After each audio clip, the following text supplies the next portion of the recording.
সুপ্রিয় শিক্ষার্থী বন্ধুরা, আজ মূলত আমরা আমি এম মোস্তফা কামাল এখানে দাঁড়িয়েছি অত্যন্ত ভারাক্রান্ত হৃদয় নিয়ে।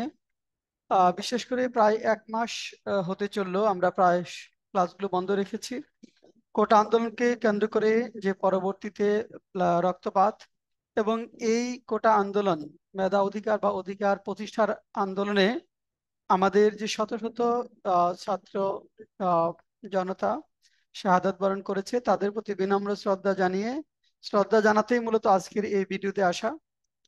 তো আমরা লক্ষ্য করছি আসলে আমাদের ছাত্র শিক্ষক যে সম্পর্কটা, সেটা একটা প্রাণের সম্পর্ক। আমাদের প্রায় সকল ছাত্রছাত্রী, আমার যদি বলি প্রায় সকল ছাত্রছাত্রী এই কোটা আন্দোলনের সাথে যুক্ত ছিল। অনেকেই আহত হয়েছে, গুলিবিদ্ধ হয়েছে এবং আমার কয়েক শত তো মারা গিয়েছে। এবং এই যে যারা মারা গিয়েছে অধিকার প্রতিষ্ঠা করতে গিয়ে, তাদের প্রতি বিনম্র শ্রদ্ধা, তাদের আত্মার মাগফিরাত কামনা করি। যারা শাহাদাত বরণ করেছেন আর আহত হয়েছেন হাজার হাজার, এবং তাদের যে দুর্বিষহ যন্ত্রণা, অনেকে পঙ্গুত্ব বরণ করেছেন, কেউ চোখ হারিয়েছেন, হাত হারিয়েছেন, পা হারিয়েছেন, অত চিরদিনের জন্য পঙ্গুত্ব বরণ তাদের করতে হবে। তো এই যে দুর্বিষহ অবস্থা, এই অবস্থার পর ফ্যাসিস্ট গভর্নমেন্টের পতন হয়েছে এবং নতুন একটি সরকার দায়িত্ব নিতে যাচ্ছে। এই আবার নতুন করে আমাদের এখন শুরু করতে হবে। আসলে আমরা অনেকটাই হতবিহ্বল যে একটি নির্বাচিত আহ, সরকার পরবর্তীতে অথরিটেরিয়ান এবং তারপর যে ডিক্টেটরে রূপান্তর হওয়া এবং তার যে অনিবার্য পরিণতি, সেই পরিণতিটা আসলে অনিবার্যই ছিল। আমরা আশা করেছিলাম যে ছাত্রদের সাথে আলাপ আলোচনার মাধ্যমে রক্তপাত এড়ানো যাবে। রক্তপাতের কোনো প্রয়োজনই ছিল না, আসলে ছাত্রদের নিয়ে বসলেই হতো।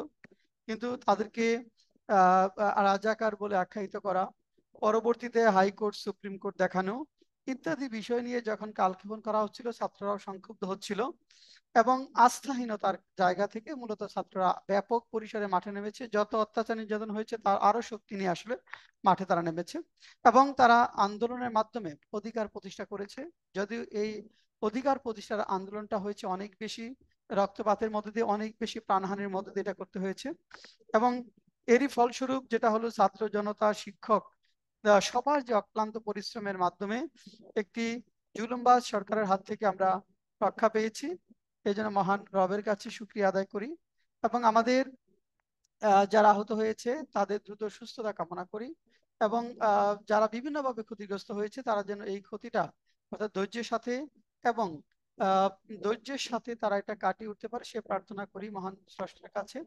আর আমরা আমাদের যে কাজগুলো, বিশেষ করে শিক্ষাদান, সেটা আমাদের ফিরতে হবে আসলে রক্তের বিনিময়ে হলেও, যেটা আমাদের ফিরতে হবে। অনেক ভারাক্রান্ত মন নিয়ে আসলে আমরা ফিরবো যখন মনে হবে যে আমাদেরই একজন স্টুডেন্ট জ্বরে গিয়েছে। বিশেষ করে আবু সাইদের যে বীরত্ব এবং এখানে মুগ্ধের যে মানবিকতা, এবং এরকম শত শত ছাত্রছাত্রী যারা পুলিশের কাছে বুক পেতে দিয়েছে, বুলেটের কাছে, তারা চিরদিন আসলে আমাদের হৃদয়ে থাকবে, ছাত্র সমাজের হৃদয়ে থাকবে। তাদের এই আত্মত্যাগ, তাদের এই তাদের এই উৎসর্গের মধ্য দিয়েই মূলত আমরা পেয়েছি নতুন একটি বাংলাদেশ, যেখানে আমরা আশা করি যে ন্যায়ভিত্তিক যে সমাজ, বৈষম্য মুক্ত যে সমাজ, সেই প্রতিষ্ঠিত হবে। এবং নতুন যে সরকার দায়িত্ব নিতে যাচ্ছে, তারা এটার জন্য কাজ করবে এবং আমাদের সচেষ্ট থাকতে হবে যাতে করে এর আগের যে অবস্থাটা ছিল, সেটা কোনো দলই যেন এই অবস্থা তৈরি করতে না পারে, যে একটা দানবকে সরিয়ে আরেকটা দানবের হাতে আমরা তুলে দিব, এমনটা যেন না হয়। অর্থাৎ ছাত্র সমাজের যে আত্মত্যাগ, তাদের যে রক্তদান, তাদের যে বলিদান, এটা তখনই আসলে সত্যিকার অর্থে পূর্ণতা পাবে যখন যে অধিকারের জন্য, যে বৈষম্যের বিরুদ্ধে তারা জীবন দিয়েছে, সেটা আমরা শুধু আহ শিক্ষার ক্ষেত্রে না, জীবনের প্রতিটি স্তরেই দেখতে পারবো। এবং সেই প্রত্যাশা ব্যক্ত করতেই মূলত আসলে আমাদের আজকের এই ইউটিউব ভিডিওতে আসা।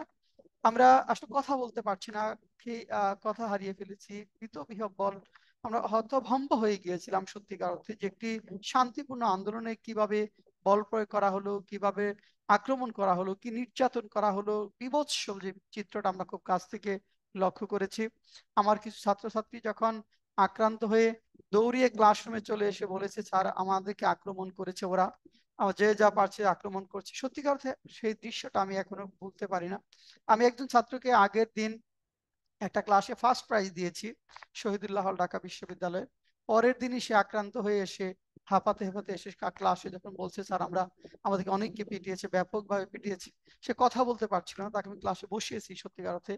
তখন যেটা মনে হয়েছে যে আমরা একটা বিভৎসতার মধ্যে দিয়ে যাচ্ছি, একটি সত্যিকার অর্থে একটা দানবীয় শক্তি আসলে আমাদেরকে গ্রাস করেছে। সেই অবস্থা থেকে মুক্তিটা আমাদের জরুরি ছিল, এবং অনেক আত্মত্যাগের বিনিময়ে আমাদের মুক্তিটি হয়েছে। এই মুক্ত সমাজ এবং ন্যায় ভিত্তিক একটা সমাজ আমাদের সামনের দিনগুলোতে প্রতিষ্ঠিত হবে, সেই আশাবাদ ব্যক্ত করছি। এবং আমরা শীঘ্রই হয়তো আবার ক্লাসে ফিরে যাব, কিন্তু যাদেরকে হারিয়েছি তাদের মা বাবা আসলে এটা কিভাবে মানবে? তাদের পক্ষে তো এটা, এই যে ভার, অর্থাৎ বাবার কাঁধে সন্তানের ভার, এটা তো বহন করা কঠিন, এটা তো কঠিন। তারপর চেষ্টার কাছে প্রার্থনা করব যে তাদের জন্য ধৈর্য ধারণ করার তৌফিক দান করে মহান আল্লাহ রাব্বুল আলামিন।